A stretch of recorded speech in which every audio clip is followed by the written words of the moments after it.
తెలంగాణ ఉద్యమకారుల సంక్షేమ బోర్డును ప్రభుత్వం ఏర్పాటు చేయాలని తెలంగాణ ఉద్యమకారుల ఫోరం నాయకులు నేర్దం భాస్కర్ గౌడ్ అన్నారు.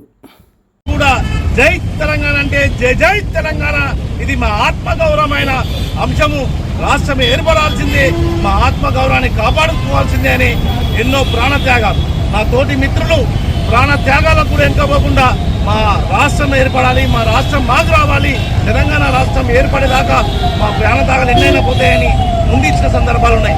అలాంటి ప్రాణత్యాగాలు చేసిన కుటుంబాలు, అలాంటి ఉద్యమకారులు ఎన్ని రక్తం పొట్టులు పోతే తెలంగాణ రాష్ట్రం ఏర్పడిందంటే ఇదే ఉప్పల్ రింగ్ రోడ్లోని పోలీసు లాఠీ దెబ్బలకు ఏమాత్రం వెనుకపోకుండా కన్న తల్లి జన్మనిచ్చిన అమ్మ అనకుండా జై తెలంగాణ జై జై తెలంగాణ అనుకుంటూ ముందు వరుసలో ఉన్న ఉద్యమకారులు, అలాంటి ఉద్యమకారులు కానీ మైమర్చినారు. రాష్ట్రం ఏర్పడింది, స్వరాష్ట్రం వచ్చింది, చనిపోయిన అనుమాన కుటుంబాలని మర్చిపోయినారు. ప్రభుత్వాలు మర్చాయి, పాలకులు మర్చారు, వారి యొక్క భావభోగాలని చూడలేకపోయినారు.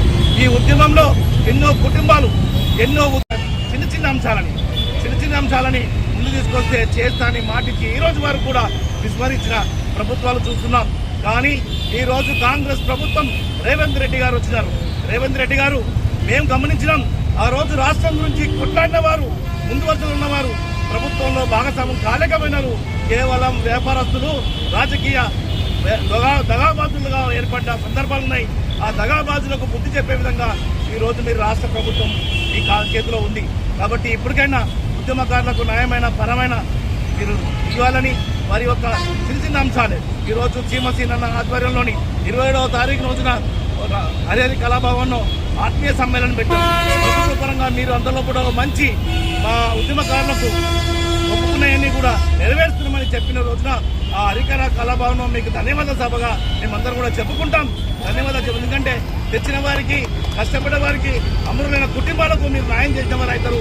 తెలంగాణ బిడ్డలకు మీరు ఒక రోల్ మోడల్గా ఉద్యమం చేసిన వారికి కావాల్సిన గౌరవం ఇచ్చిన వారు అవుతారు. కాబట్టి మీరు ఇస్తారని భావిస్తున్నాం, ఆశిస్తున్నాం.